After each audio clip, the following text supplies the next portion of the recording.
How we doing, guys? Welcome to DT's Daily. Now on today's show, we're going to take a look back at all the games over the course of the week. And we're also going to take a look at the matches this weekend. There's games for Arsenal, there's games for Villa and Spurs, and there's a big one between Liverpool and Man City. How we doing, guys? Welcome to DT's Daily. That's right.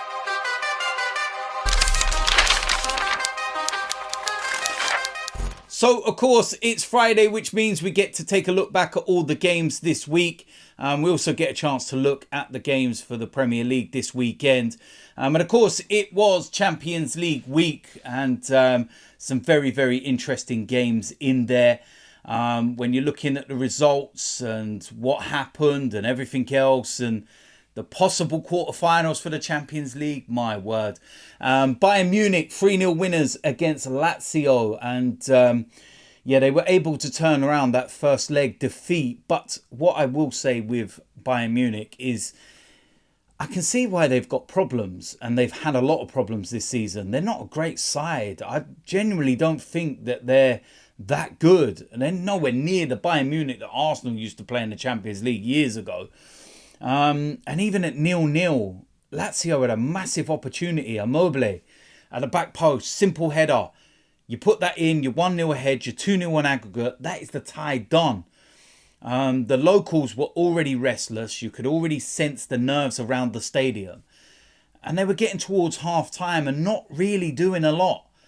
And they missed that. And then literally, I think it was 2-3 minutes later, Bayern Munich score. And then the whole tie and the whole complexion of everything just completely and utterly changes. And you're sitting there thinking to yourself, wow, that's how mad things can, change in football, how quickly. But yeah, Bayern Munich go through. Real Sociedad, they lose 2-1 to PSG. And that was 4-1 on aggregate. Kylian Mbappe, superb goals. And again, PSG, they're a side that can be got at. And I feel defensively they're very frail. But when you've got Kylian Mbappe, you're a dangerous, dangerous side. And they're a team that you wouldn't want to get just because of that reason. Yes, you can go and cause problems and score goals at end, but you've got to be so careful because Kylian Mbappe can absolutely destroy you. PSG go through to the quarterfinals. Manchester City 3-1 winners against FC Copenhagen. Very, very comfortable evening for Manchester City. 6-2 on aggregate. It's no surprise. It was the easiest draw of the round of 16.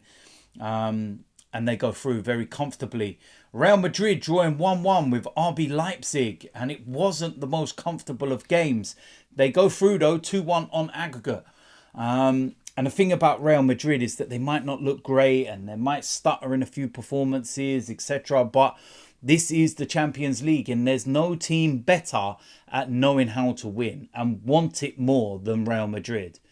There's a reason why they've won it so many times because they're just a joke in this competition. They can always find a way. And that's what they always do. And when you've got the likes of Bellingham and Vinicius and whatnot, listen, they're a danger, big danger, and they're probably one of the sides that you want to avoid massively. It'd be nice if Man City and Real Madrid got each other and then one of them's got to go. When you're looking at the other quarterfinals, of course, which are played next week, you've got Arsenal at Porto, against Porto, should I say, at the Emirates, and hopefully we can turn that one round. Napoli-Barcelona finally poised 1-1, but Barcelona not the side they used to be. Inter Milan 1-0 up against Atletico Madrid. Be an interesting game going away from home, but I do feel that they're one of those sides that can see that out. PSV against Borussia Dortmund 1-1, but you kind of got to make Dortmund favourites with home advantage. And yeah, you could well possibly have a quarterfinals of the Champions League with Dortmund, Milan, Barcelona, Arsenal, PSG, Munich, Real Madrid, Man City. That's insane when you think about it. Mad. Absolutely mad. But some interesting games to come next week, and then we will see what the quarterfinal lineup is. We're going to take a look at the Europa League last night quickly. Roma absolutely battered Brighton 4-0. Very, very good. And I don't think Brighton are going to be turning that one round. And I think their adventure in Europe is over. Liverpool, very comfortable 5-1 winners against Sparta Prague. Pick of the goals for me was Nunez. Brilliant finish. And what that allows Liverpool to do is that for the next game, you know, they can probably rest players and whatnot and, you know, concentrate on the Premier League. But, yeah, that's a big win for them. West Ham losing 1-0 to Freiburg. 80th minute, Freiburg scored. West Ham should have had a penalty in the 95th. Clear handball. Referee never gave it. VAR tell him to go to the monitor because they believe it's a penalty. And you know what normally happens when you go over. Referee looks at it, agrees, changes his mind, penalty. He didn't. He stuck with his original decision and said no penalty. It's refreshing in one sense that they've got a mind of their own. But for something like this, you've got to say, yeah, maybe the threshold in the Premier League's a little bit different, but there's absolutely no chance that's not being given as a penalty in the Premier League because his hands were in an unnatural position. So it's handball. Also going to mention Rangers. Brilliant 2-2 draw at Benfica. That's a brilliant result for them. And 2-1 up at one point as well. Very, very good performance from them. The other games, Marseille winning 4-0 against Villarreal. AC Milan winning 4-2 against Slavia Prague. And Karabag drawing 2-2 with Bayer Leverkusen. Brilliant result that for Karabag, given what Bayer Leverkusen are doing at the moment in the league. But I think they'll turn that one round in Germany. No doubt about that for me. Let's take a look at the Premier League games this weekend. And this is what we've been waiting for as Arsenal fans. And this is some interesting games. Manchester United against Everton, the first one. That's normally predominantly a big game and lots of goals.